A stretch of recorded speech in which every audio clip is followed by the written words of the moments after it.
In our mission to become the biggest Kirby channel on YouTube, it's absolutely necessary to be knowledgeable like no one else about the subject we are dealing with. There are over 30 Kirby games in the series, and despite the fact most of them are a fresh breeze to play through, the Nintendo Switch entries are positioned in another league. Want to spend over 100 hours in Star Allies and still not complete it? Grind endlessly in the Forgotten Land for some pretty crowns in the menu? Some people might say this is madness, but if you go for the top and claim the #1 spot on this platform, there's no other choice than eat yourself to death.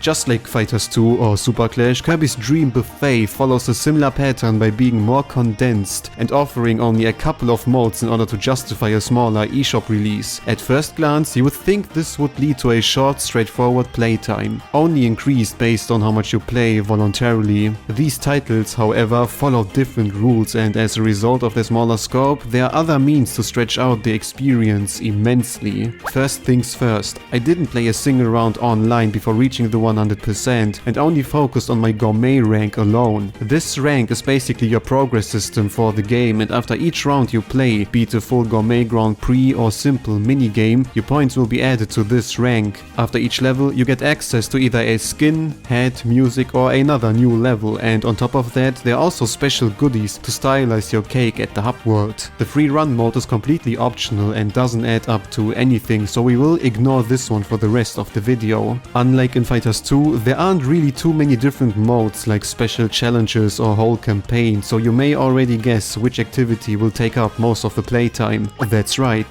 the gourmet rank. At first it appears like your level starts to rise quite fast with a lot of rewards bombarding you. This is the usual procedure, however, and once you start to cross the half line, even Dream Buffet transforms into quite the grindy game, where you need to play several rounds with good results to level up just by one single number. Of course, more sane people don't go that far and perhaps just want to unlock all the stages, tracks and additional arenas. Reach level 50 and you have fully access to basically every noticeable feature the game has to offer, which will take you roughly 5 to 8 hours. Naturally, it would be easy to assume to just double this playtime and reach the maximum 100%, but as I mentioned, the gourmet rank isn't a cakewalk like that. The costumes you unlock are really nice looking, but get ready to spend multiple hours if you want to go for completion. Nonetheless, it's not like there's a real challenge behind this task, as you gather points no matter if you win or lose, so Dream Buffet basically requires you to just play. Without paying attention to anything in the game or much more important duties in your life you should probably pursue, instead of watching a video how someone else completes a game you have no urge to beat for yourself, because you lack the resistance to at least once in your life end something you started.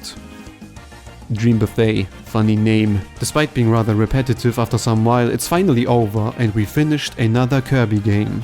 Oh wait, it never was this easy and straightforward in other titles, so where's the twist this time? I can still gather some points and there are more unlockables to discover. Just a second, what is actually the maximum if it's not 100 like in Fighters 2?